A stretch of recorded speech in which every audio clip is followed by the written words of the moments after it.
just a little thing like that, and it's so much better. That stupid thing in the second dungeon where you need like one of three items to get through it and open the fucking door. It's like, how about not? But just the one item. That would make it faster. Disbelief cuts through the shock. It should have been me. The knife was meant for me. Why do you smile? Because you saved the one you loved. What about me? Who should I protect from now on? Wait, so an assassin killed Sophia? I guess? That's all I can think of. There's 3 memories left, okay.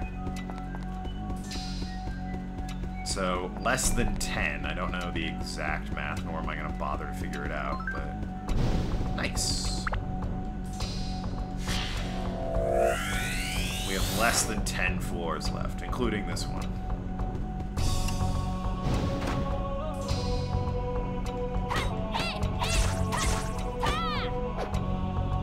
Hitting the shield, not a good idea. And full repair powder was used. Great. Have to keep an eye on that.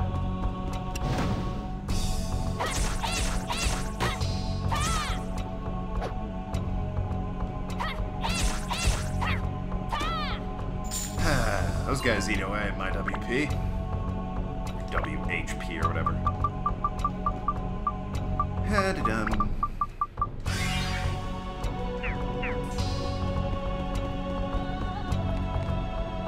Oh, good. Fork in the road. Well. Oh, good. I've probably cleared the floor of Steve's. Now I just need to kill things so I find the clock hands. Dark Cloud, hey, what do you know? Oh, God.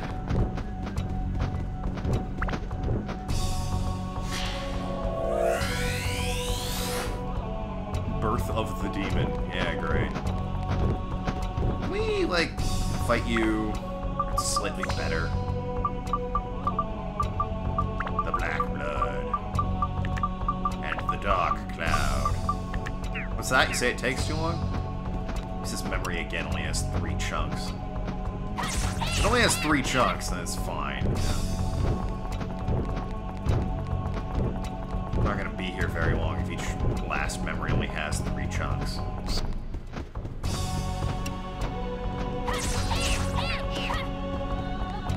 Abs are full, that's good to know. Oh hey! What do you know? There was a 4th one.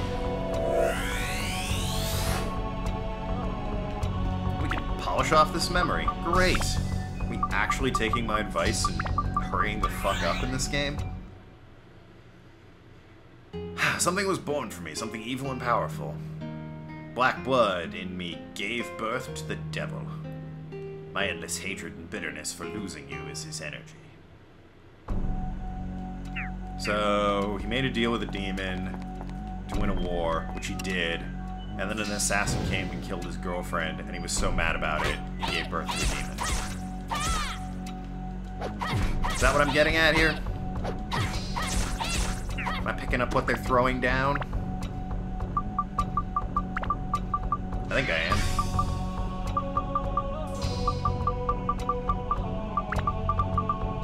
Sounds like I'm smelling what they're stepping in.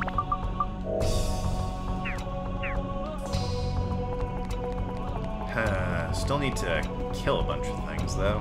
Find the stupid clock hands. Hopefully this bat? No. I really don't want it to be the dragon, so I'm gonna avoid him until it's all last possible choice.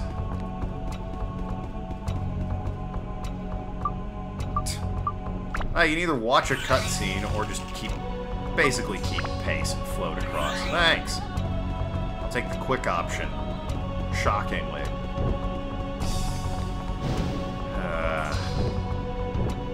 Alright. We can do this. Come on. Do the thing. He's gonna blow his orb.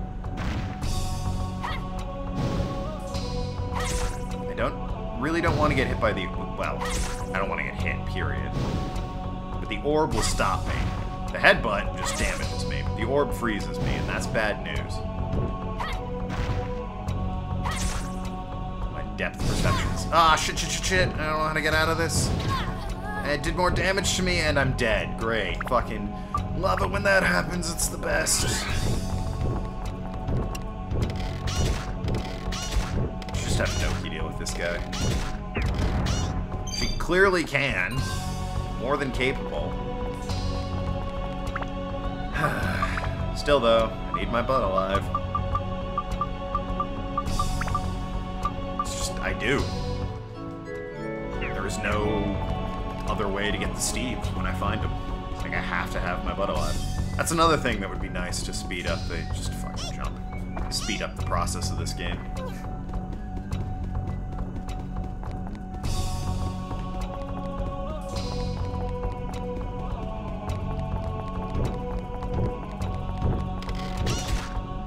At least the floors where, like, oh, you're only allowed to use this character.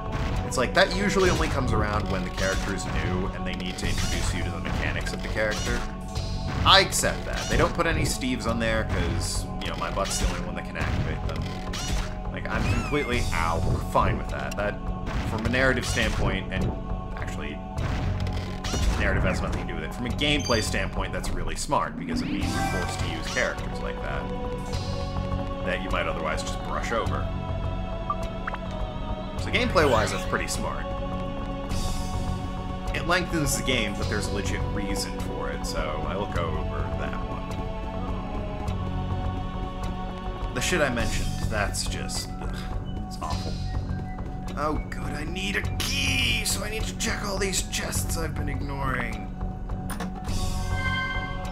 Of course it's not you.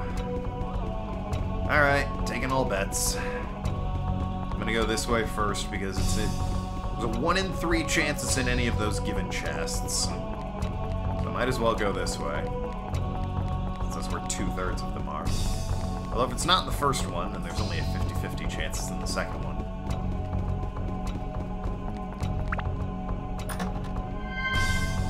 Nope, 50-50.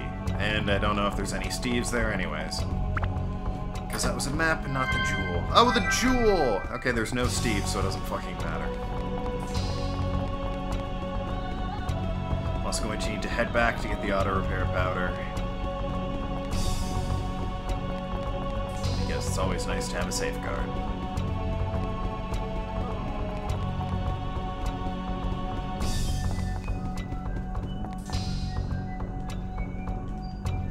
Dum-de-dum.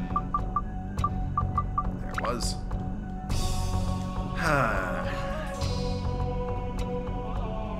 So yeah, the first dungeon was probably my favorite, because it had the least amount of bullshit in it that artificially lengthened it.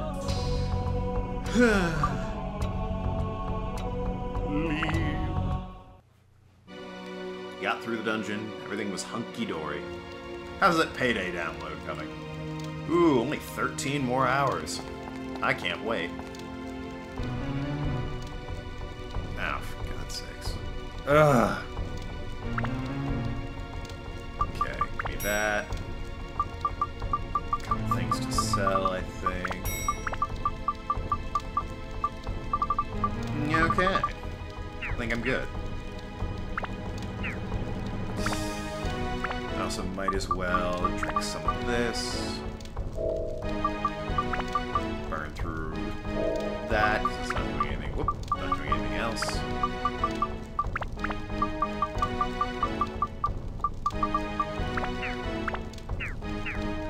Okay. Back in we go. Don't I have to upgrade my sword? I'm suddenly remembering that. Come on, 4. Give me 4. 4! Yes! That's a whole nother memory, probably. So I think I only have 2 memories left. Check that one, upgrading my sword. And 2 memories left. And upgrade, yes. Nice. Do I have Dragon Slaying? I have Fire. What's his current attribute? Holy? Yeah, alright. more holy, why not then? Give it undead, sure. And more holy.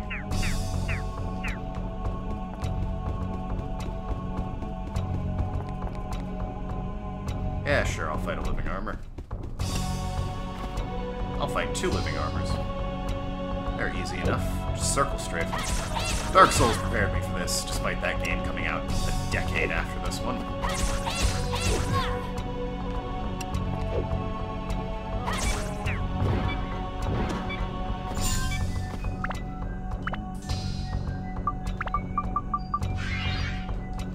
There is Dark Souls. I was thinking, oh, maybe I should play Dark Souls on my channel. I like Dark Souls. I was like, I kind of already did some Dark Souls with Val. Helped him, quote, get all of his achievements, unquote. He claims he did everything for every achievement, but the game just wouldn't give it to him, so he used an achievement unlocker. We'll let him believe what he wants. Teehee.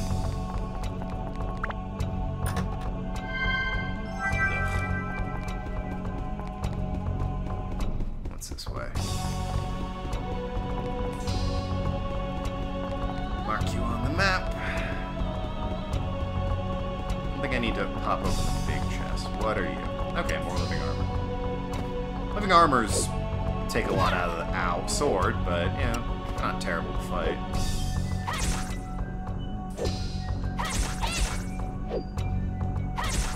Nice. God, they really take a lot out of the sword, don't they?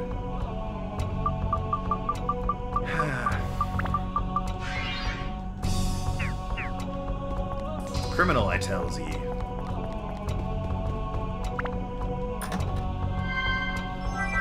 Alright. Looks like 4 Steves. Goody goody. That was really all I wanted. Like a map would be nice too, but the Steves are where it's at.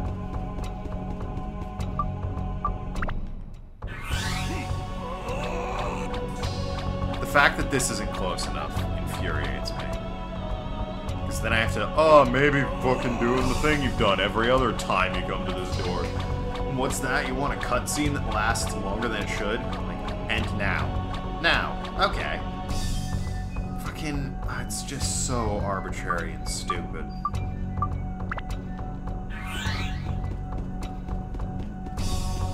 I hate it.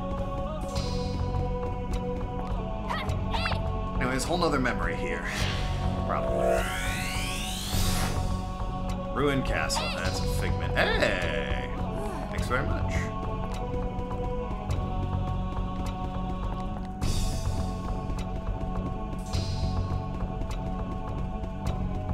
Swear on me, Mom.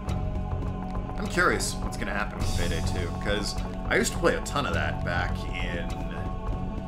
I was probably in college at that point, but back before I was at Radford, I played a ton of that.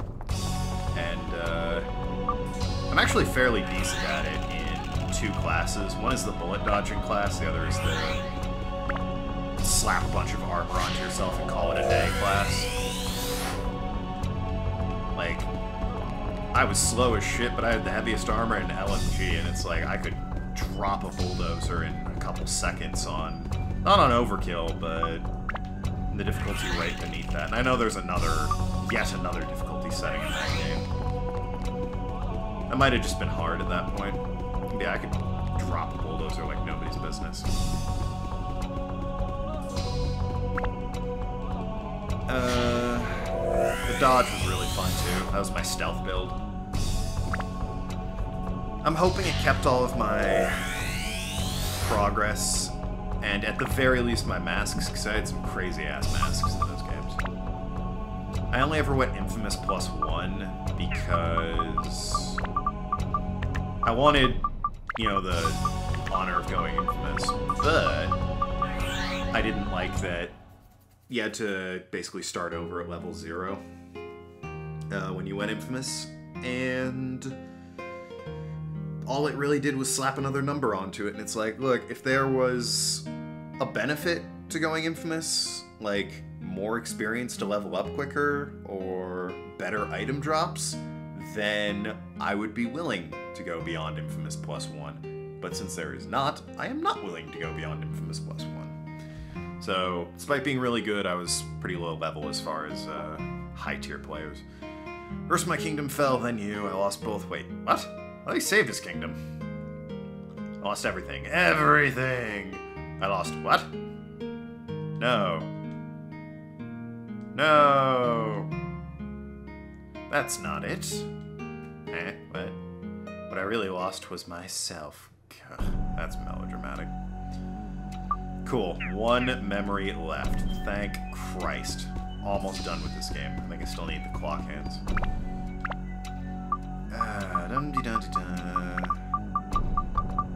Yes, still need the clock hands. Alright. Who's got it? Why is it all living armor? Or at least a mimic here I can kill, maybe? No. Hey, I'll take that. Gladly.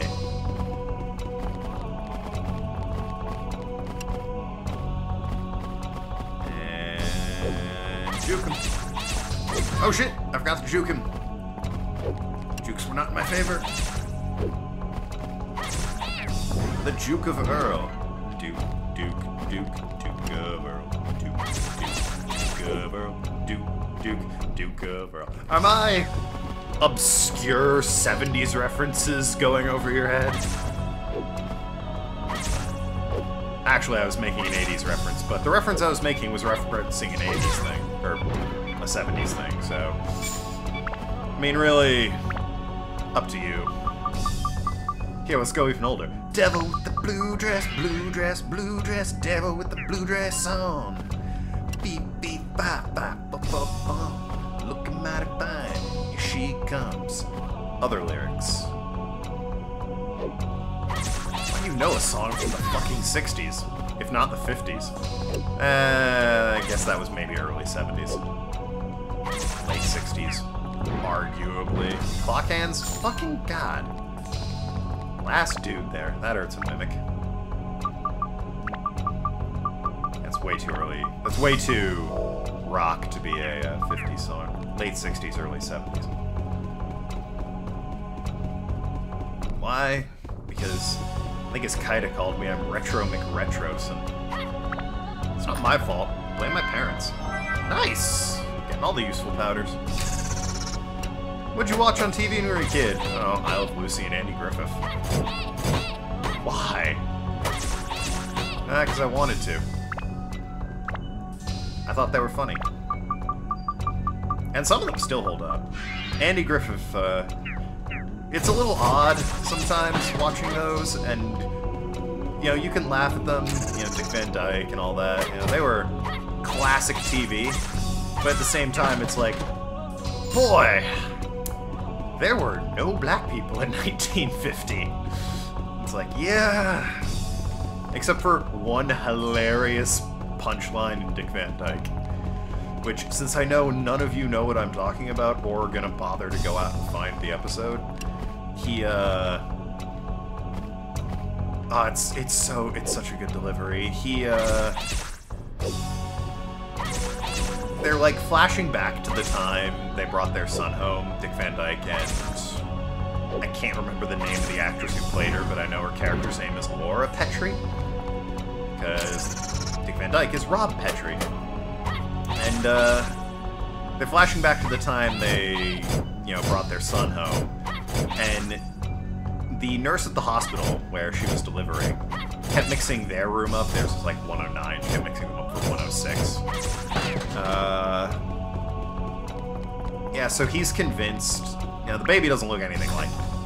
So he's convinced that the nurse mixed up the baby with the couple in 106 while they were in 109. And he eventually calls up. He, like, breaks into the hospital and figures out who it is, like, who stayed there.